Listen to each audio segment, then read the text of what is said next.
Hey, hi, how you doing? This is the Gamertron and welcome back to the Gamertron Show. So recently, I got to play through a video game called Mirror's Edge Catalyst. You may have heard of it. It's the sequel, reboot, remake, spiritual successor to the original cult classic Mirror's Edge. I never played the original Mirror's Edge, to be honest, it never really caught my attention. However, after playing this game, I may want to check out the original Mirror's Edge to see how it compares to Catalyst. Because Catalyst, Mirror's Edge Catalyst, is a very unique beast, a very unique video game. Unique in the sense of its visuals, its style, unique in the sense of its story, its premise, its setting, unique in its gameplay mechanics, unique in its open world environment, unique in its movement system, its parkour, unique in its combat. Mirror's Edge Catalyst is a unique game, and when it works, when everything's working just right, when everything's working as it was supposed to, as it was meant to, then the game really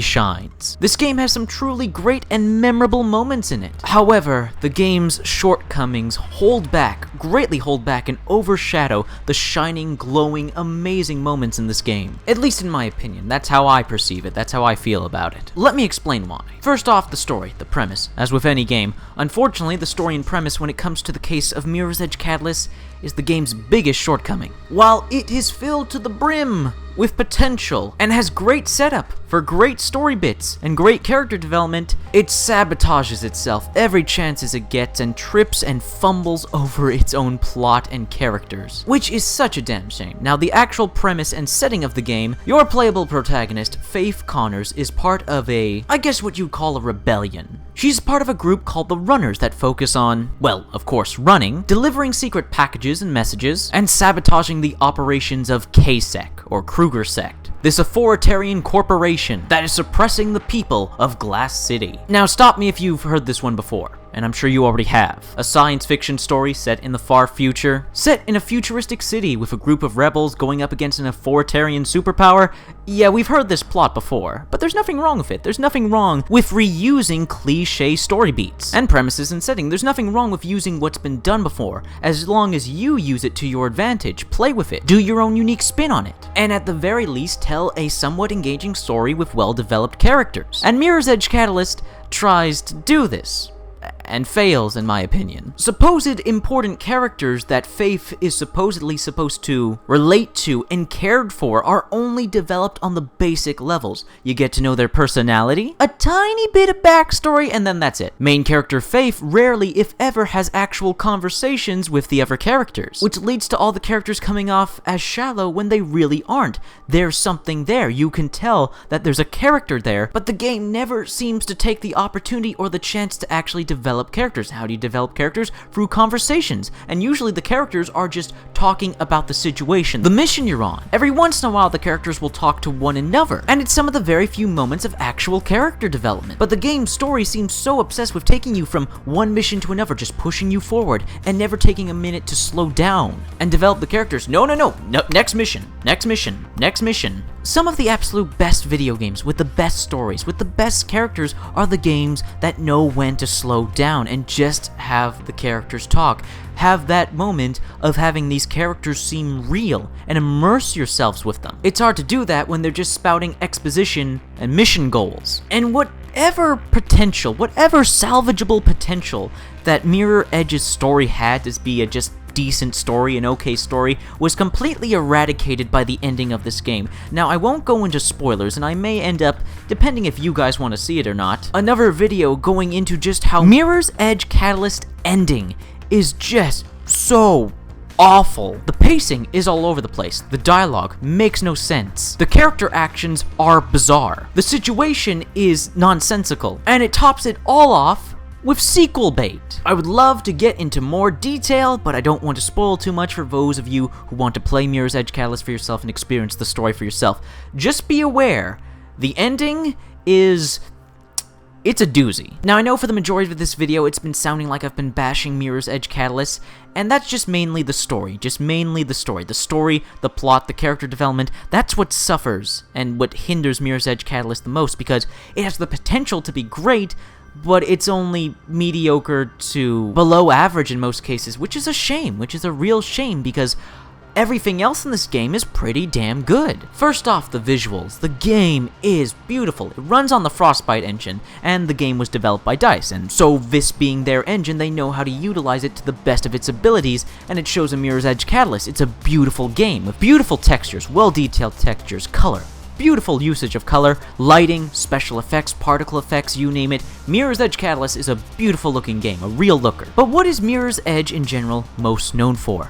Parkour. First-person parkour. And while admittedly I do prefer the parkour of games like Titanfall, Warframe, and Dying Light, the parkour found in Mirror's Edge Catalyst is really well done, invigorating, exciting, and when you start to master and learn the parkour system, the different mechanics and moves, and how to properly interact with the environment, it feels friggin' awesome. The time trials, the races, the special platforming sections are awesome. Not only do they get to show off the impressive visuals of the game, but they test your skills almost like a puzzle game in how you move around the environment. This is usually reserved for third-person games or 2D games. So having it done in the first person, in this way, in Mirror's Edge Catalyst's way, it provides a very unique and enjoyable experience. Again, while I do personally prefer the parkour found in other games, when you get to know the parkour system in this game, and once you start getting good at it, once you learn it, get a feel for it, it really genuinely does feel great and a bit addicting. There's a fast travel system, but like games like Dying Light, I totally forgot that the fast travel system was there because I was having so much fun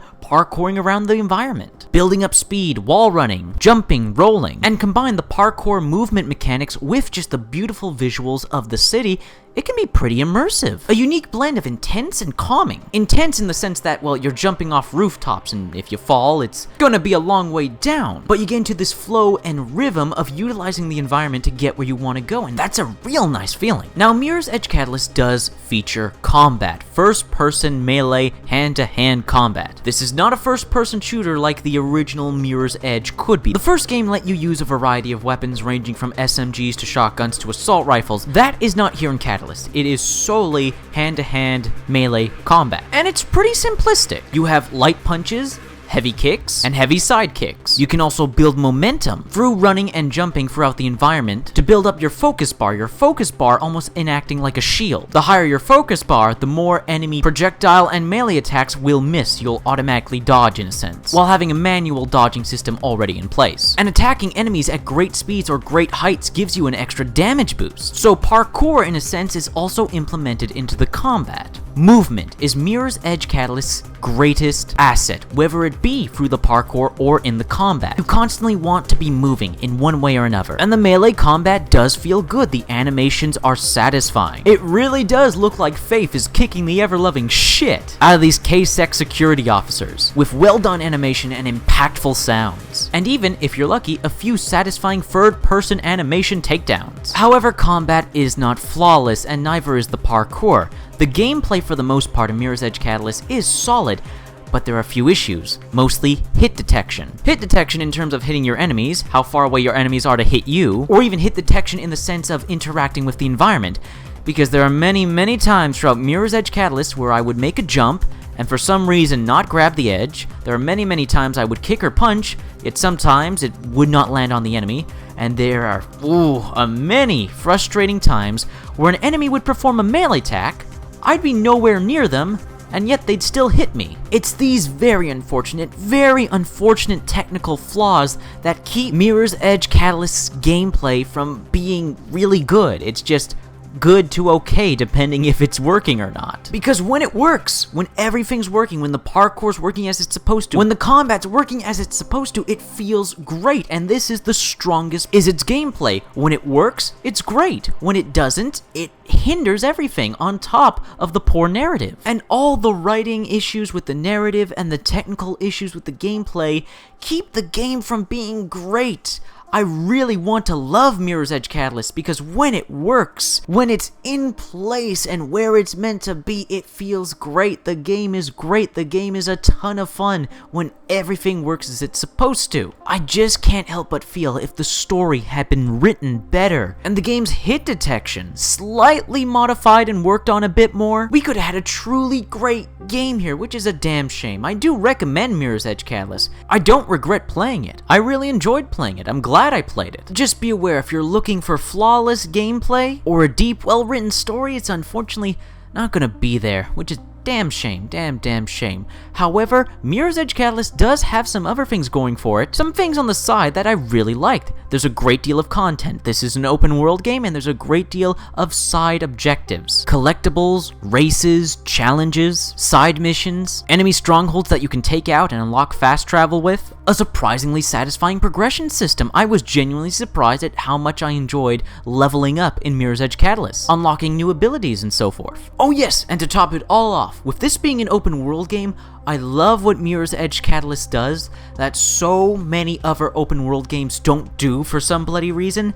The game lets you replay, you're hearing me correctly, it lets you replay story missions and side missions. Hell yes! This is something I hope other games learn from Mirror's Edge Catalyst, more open world games.